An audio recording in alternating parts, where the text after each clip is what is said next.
Hi guys. आज मैं ये वीडियो सी सेट को लेके बनाने वाला हूँ कि क्या प्रैक्टिस हो रही है, कैसा क्या करते हैं। तो ऑलवेज़ गो विथ PYQ। जो प्रीवियस ईयर क्वेश्चन पेपर है वो आपको बहुत हेल्प करेंगे, चाहे वो पैसेज में हो, चाहे वो मैथ्स में हो, क्वांट में हो। तो मैं पेपर सॉल्व करता हूँ 2021 का, 2022 का बार बार करता हूँ ताकि मुझे थीम पता चले, पैटर्न पता लगे। और 23 का, अब ये 24 का, अब ये 25 का। तो PYQ को नज़रअंदाज ना करें। और UPSC में आप कोई भी चीज़ को स्किप नहीं कर सकते, आप कितने भी अच्छे हो। You have to practise. कोई अगर मैथ्स में अच्छा है तो उसे पैसेज सॉल्व करना चाहिए, पैसेज में अच्छा है तो मैथ्स, बिकॉज तीनों पिलर्स अच्छे चाहिए, क्वांट, मैथ्स एंड पैसेज। ठीक है। बिकॉज क्या होता है, अगर हम पैसेज पे डिपेंड रहे तो हमारे चांसेस बहुत रेयर है, क्योंकि पैसेज में आजकल वो लिटरेचर पे, पोइट्री पे पैसेज दे रहा है। ठीक है, आप देखोगे ना, इकोनॉमिक पे पैकेज दे रहा है, हाँ पैसेज दे रहा है, सॉरी। देखो, डेमोक्रेटिक नॉर्म, आप कोई भी पैसेज देखो, एरिस्टोक्रेटिक गवर्नमेंट, पॉलिटी, हाँ, आप इंडिया फेसेस चैलेंज में फ्यूचर एनर्जी। तो इस तरह के जो वेरियस टॉपिक्स हैं ना, जब एग्ज़ाम टाइम में क्या होता है, हम बहुत ज़्यादा डिफरेंट टॉपिक्स के पैसेज देख के एंजाइटी में आ जाते हैं, घबराहट में आ जाते हैं, स्ट्रेस में आ जाते हैं। कभी वैसा नहीं करना आपको, इसीलिए स्टार्टिंग में ही प्रैक्टिस करो। जितने भी PYQ है वो लगाइए और आपका स्कोर देखिए, नहीं तो आप राउंड एंड राउंड घूमते रहोगे। So that's all. और कीप लर्निंग। और हमेशा ये चीज़ याद रखिए कि CSAT हो, प्रीलिम्स हो, मेंस हो, हमेशा हर चीज़ को डिटेल में पढ़ो जब तक क्लैरिटी ना आए। अगर कोई आप लेक्चर देख रहे हो, वीडियो देख रहे हो, फॉर एग्ज़ाम्पल मैं आपको पूछता हूँ, बायो अक्यूमुलेशन और बायो मैग्नीफिकेशन के बीच में डिफरेंस क्या है। ठीक है, अगर आपको नहीं पता तो go to the Google and search it. Biomagnification क्या है, बायो अक्यूमुलेशन क्या है। ठीक है, हमने कहाँ पढ़ा है, इन्वायरमेंट में पढ़ा है, तो अभी रिसेंट न्यूज़ में कहाँ यूज़ हुआ है। ठीक है, तो इतनी डिटेल में हमको क्लैरिटी चाहिए, बिकॉज एग्ज़ाम टाइम में अगर हम सोचते रह गए ना, तो वो टाइम लिमिट पे हम ना पेपर कंप्लीट कर पाएंगे। और हाँ, इस बार जो 2 दिन पहले अभी मेंस का रिज़ल्ट आया, UPSC मेंस का 2025 का, बहुत सारे एस्पिरेंट बैकआउट हो गए हैं।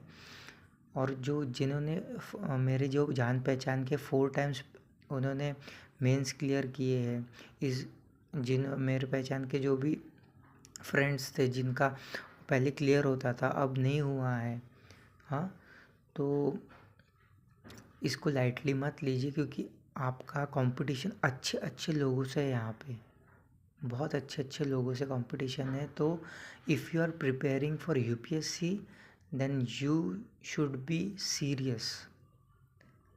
अगर आपकी हेल्थ प्रॉब्लम है, टेक रेस्ट, ठीक है, पर इफ़ यू आर स्टडिंग, आप टेबल पे बैठे हो या किसी किताब को पढ़ रहे हो,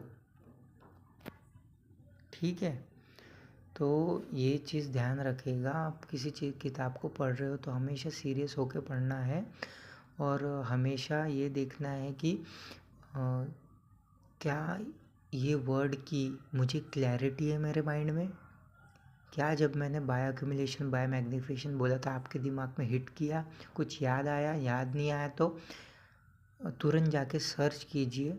ठीक है, ऐसी इन्फ्लेशन क्या होता है, डिफ्लेशन क्या होता है, GDP क्या होता, ठीक है, कोरल रीफ क्या होता है, ठीक है, पॉलिटी में क्या चल रहा है, सेक्युलरिज्म क्या है, इंडियन वेस्टर्न सेक्युलरिज्म क्या है, डिफरेंस करो, PYQ चेक करो। ठीक है, और बहुत सारे लोगों का ऑप्शनल में लैग जाता है, तो ऑप्शनल को ध्यान में रखना हमेशा, ठीक है। बिकॉज हम PYQ से ही पता लगा सकते हैं।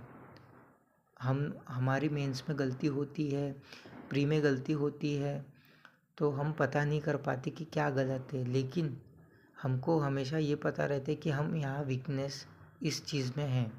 जैसे I am from BA background, मेरा CSAT वीक है, ठीक है, तो मैं इसकी प्रिपरेशन करता हूँ, ठीक है, हमेशा करता हूँ, क्योंकि मैं नहीं चाहता हूँ कि एग्ज़ाम टाइम में मुझे कुछ याद ना आए, ठीक है। CSAT में भी बेसिक पे आपको ध्यान देना है कि प्राइम नंबर क्या होता है, कंपोजिट नंबर क्या होता है, ठीक है, ट्विन प्राइम क्या होता है, को प्राइम क्या होता है। ये बेसिक ही आपको आगे ले जाएंगे, हर चीज़ का बेसिक, उसके बाद में एडवांस। और PYQ is a mantra that you have to do if you have to crack this race, और कोई चारा नहीं है। समझ में आ गया? सीरियस कैंडिडेट्स ही एग्ज़ाम की तैयारी कर रहे हैं और उन्हीं का ही चांसेस है क्लियर होने का। मैं श्योरिटी सीरियस कैंडिडेट के लिए भी बोल नहीं सकता, क्योंकि यहाँ serious aspirant are suffering from this exam. So if you are taking lightly, आप तो रेस के बाहर ही हो, समझ जाओ। मेरा वीडियो बनाने का मतलब यही है कि जो भी करो सीरियसली करो। जितने भी आप 4 घंटा पढ़ रहे हो, 6 घंटा पढ़ रहे हो, आप सीरियसली पढ़ो। अगर आप 2 घंटा सीरियसली पढ़े ना, फिर थोड़े टाइम बाद आप 3 घंटा और बढ़ाओगे, 4 घंटा और बढ़ाओगे और पढ़ोगे अच्छे से। बट आप जब बैठे हो, और लेज़ीनेस को कंट्रोल करो। यहाँ पे लेज़ीनेस बहुत मैटर करता है। इफ़ यू आर लेज़ी, तभी प्रण बना लो कि भाई मुझे हेल्थ पे ध्यान देना है, मुझे सिटअप्स करने हैं, डिप्स मारना है, 15 मिनट हेल्थ को दो, क्योंकि हेल्थ अच्छी रहेंगी, माइंड अच्छा रहेगा, फोकस अच्छा रहेगा, ठीक है। तो दैट्स ऑल। अभी मैं वीडियो बना के अपडेट करता रहूँगा, ठीक है। मैं ज़्यादा समय नहीं लूँगा, but be serious when you are studying. Bye, thank you, जय हिंद दोस्तों।